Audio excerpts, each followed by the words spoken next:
Okay, so I am here with Dr. Prager. Great treat to be talking to you, and I've covered in makeup because we've been photographing for the newspaper, and I'm going to try this amazing facial that you've got with all the hydrogen in it. And we were chatting about hydrogen, we were chatting about skincare, and you were saying how you really don't agree with all this obsession with SPF, and I was really interested in hearing if you could talk a bit more about why we don't need the SPF. Especially for somebody who lives in town, the amount of UV that we are exposed to is negligible compared to the amount of pollutants. Okay. And pollutants and heavy UV exposure have a very similar age pattern. Aging pattern, meaning pigmentation, loss of skin elasticity. It's almost indistinguishable. So wow. An urban inhabitant needs not to worry so much about the UV light, needs to worry about the absorption of pollutants. So are there some ingredients that will tackle the pollutants and the UV at the same time, or? Yes. Okay. The gold standard of sun protection was never so much an SPF. It works just by forming a physical or chemical barrier. Okay. But the cell damage after applying an SPF is actually measurable. So only in an environment where there's a lot of UV light, a lot of damage, it offsets the damage that you actually get from applying an SPF. Okay, so let's go back a bit. What is the damage that the SPF is causing? SPF is usually based on nano-sized titanium or zinc oxide particles. So nano-size is tricky anyway because it can go so deep in. It can permeate any membrane. You never know where it goes. It could go. Yeah. It can go sort of brain barrier. So nano is potentially. The question is, can it give you Alzheimer, or can it give you a degenerative brain disease? In terms of that's very scary sounding. It is. Yeah. But okay. a lot of nerve cell damage is due to the fact that the nerve cell accumulates rubbish, can't deal with it, and will eventually die down. Okay. So nano-sized particles, we don't know where they're going, that's the bottom line. Okay. But let's say you apply an SPF and you measure the reactive oxygen species. That's basically the easiest measure for cell damage. They will increase after you have an SPF applied. Really? So applied in a darkened room, you're actually causing a similar... You're causing trouble. Yeah. Okay, right. I've got a lot of recalibrating to do in my head about this because I've been absorbing the message from so many dermatologists over the years. The mantra. Sunscreen. No one's kind of questioned it. But if sunscreen, then I would go for a non-nano zinc oxide. That is a pure physical one and not one of the chemical. The chemical ones, they have hormone modulating, they kill coral. Okay, yeah. They cause your ROS to increase, meaning you cause yourself more damage and the environment. Okay. And they don't actually support any of the cell integrity by increasing your antioxidants. Okay. So antioxidant, if you increase it, will give you a higher SPF than most SPFs. Right. So having to get my brain around this. And just thinking the hydrogen treatment that I'm going to try, or drinking hydrogenated water, or better still, inhaling hydrogen. That's a really good way to improve your antioxidant status. Hydrogen is the smallest antioxidant there is. It's basically just 2 atoms, 2 H atoms, and they donate electrons. It's okay, so I'm filming, so it's alright. So hydrogen is an electron donator, and the free radical elects an electron. Yeah. So the hydrogen can then donate the electron and form a water molecule. Okay, so without becoming a other form. Yes, exactly. Okay. For instance, when you do an oxygen facial, I never understood the logic because oxygen will always, to some part, also form ozone, which is O3, and that in itself is a very free radical. So hydrogen is a very easy to make substance.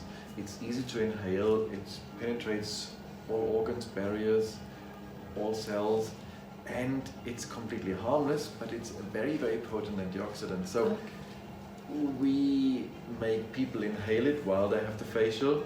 Right. We inject and deep cleanse their skin with hydrogenated water. We then apply our products because they're free from microplastics. They are carefully formulated antioxidant, which in itself possibly might be the proof in itself is a sun protection. We then use the exfoliating bit because you use these products, particularly your vitamin C, instead of sun protection. I live in Cyprus and I don't use SPF and use my day oil. I use the antioxidant, and it seems to do the trick. Fantastic. Yeah. Okay. In terms of obviously, I'm still cautious. I don't advocate. Sure, you're not lying out in the sun. I would never do that. But I'm still exposed. Yeah. And you are using, so what are the key things in your range? You've got this day oil, which has got the vitamin C in it. The day oil, okay, so my experience with the sun, an argan oil, rosehip oil, raspberry seed oil, raw oils have a sun protective effect. Yeah. Basically you can find out, you put a raw oil here, you put nothing there, you do this and wait how long it takes to burn. It's an easy way of finding out. So we obviously, the base of the day oil is argan oil, but we added vitamin C. We also made the oil dry, which increases the essential fatty acids in the oil, which then in itself has a very membrane protective effect. It also smells nice, even though we haven't included anything, because the whole point was that these products, I must be able to use those on my little ones, and they only been exposed. Who are really small, aren't they? They only been exposed to Veleda. The first summer holiday we took our older one on, I had this HelioCare, and I looked at it and I thought, I can't put this on, and he developed these little spots everywhere, and it wasn't nice. So now the combination of antioxidant, because we all know that in the olden days there was SkinCeutical developed by Sheldon Pinella, even presented for them, and that was a very, very, very good product. And he showed that vitamin C and another combination of antioxidants can increase the amount of time you can spend in the sun by up to a factor 8. Whereas if you, let's say you put a factor 50, you have to put it on at 200 micrograms per square centimeter. That's very, very, very thick. And so no one does that anyway, but because it goes exponentially, you have factor 50, you put it on like you feel comfortable, you end up with a factor 4 or 5. You add the downside, you still, you're supposed to have the RS and the chemical and all that, but you don't actually have that much sun protection. So people still age, they get pigmentation, might as well just say, I'd rather take an antioxidant. I use a natural oil, or use my day oil for that matter, and you have a very healthy and possibly a better protection. Okay, because it's quite unusual for me to find a doctor who is talking about natural oils rather than just vitamin C, vitamin A, retinol. I know. I mean, all this, at the moment, the doctor brands are all based on a bit of glycolic, a bit of high grade. I hate retinol. It's nice for the time being that you use it. It increases your skin collagen by a factor 1.4. So that means you can put as much of it on, and you only get 1.4 times as much collagen as before. And it's doing that by creating inflammation in the skin as well. Yes, it's a constantly sort of overstimulation of the fibroblasts, but also it thins your skin. It thins the dead cell layer. It makes you very light sensitive, because the dead cell layer is the first barrier, your first line of defense against UV damage. So you strip it, then you have to rely on SPF obsessively. Then I find the whole thing uncomfortable and painful, and I don't see the health promoting. And so I want a skincare that's easy, at most 3 steps.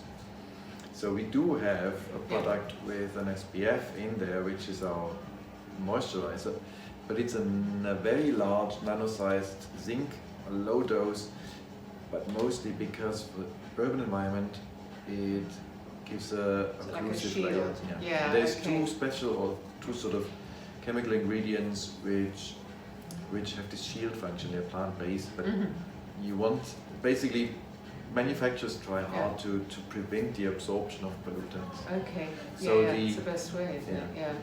Wow, okay, so we've got the oils, we've got the day protective cream, and that's quite a slimmed down regime. Yeah, well, then there's a mask, okay. a peel mask, and don't be fooled by anybody selling you something at 20%, 30%.